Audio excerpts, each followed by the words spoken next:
habeo vobis enigma, quae series optima ad linguam latinam discendam.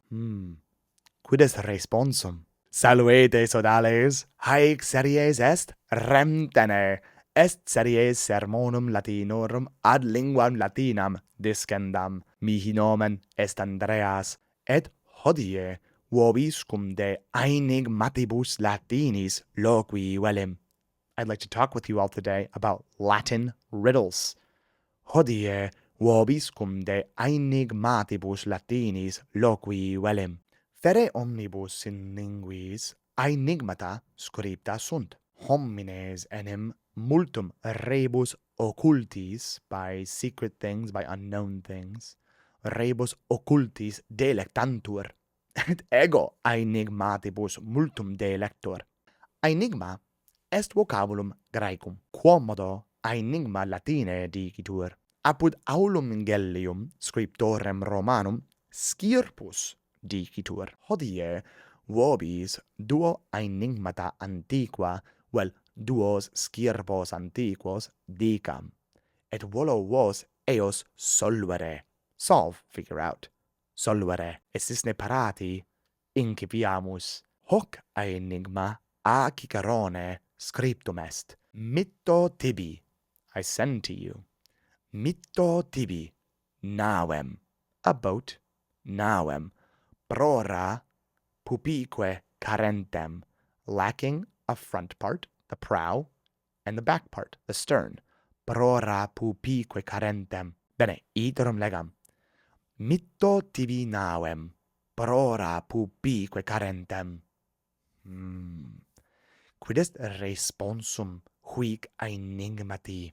Scribite nobis infra. Ecce secundum enigma. Origo huius enigmatis incerta est, sed placet.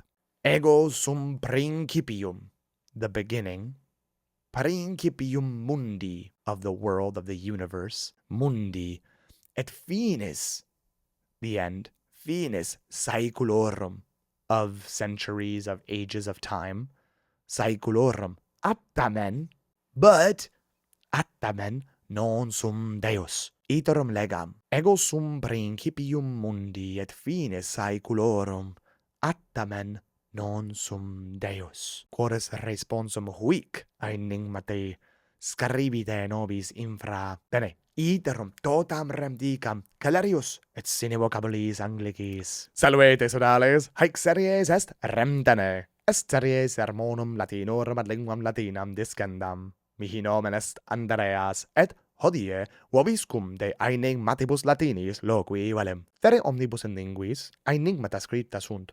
Homines enim multum rebus occultis delectantur, et ego enigmatibus multum delector. Enigma est vocabulum Graecum, quomodo enigma Latine dicitur. Apud aulum Gellium scriptorem Romanum scirpus dicitur. Hodie vobis duo enigmata antiqua, vel duos scirpos antiquos, dicam, et volo vos eos solvere. Estisne parati incipiamus. Hoc enigma a Cicerone scriptum est. Mitto tibi navem, prora pupique carentem. Iterum legam.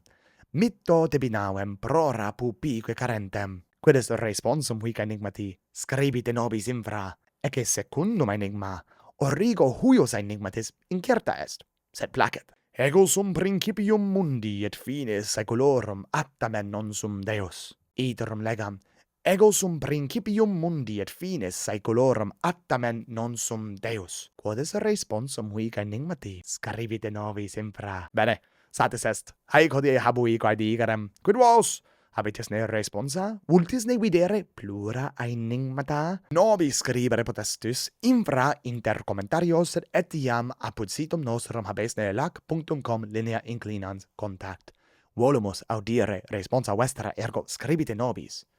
Gratias vobis agimus quod nos loquentes auditis, et vere gratias maximas agimus patronis nostris.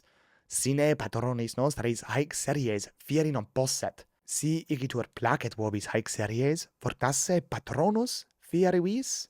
Ecce ligamen.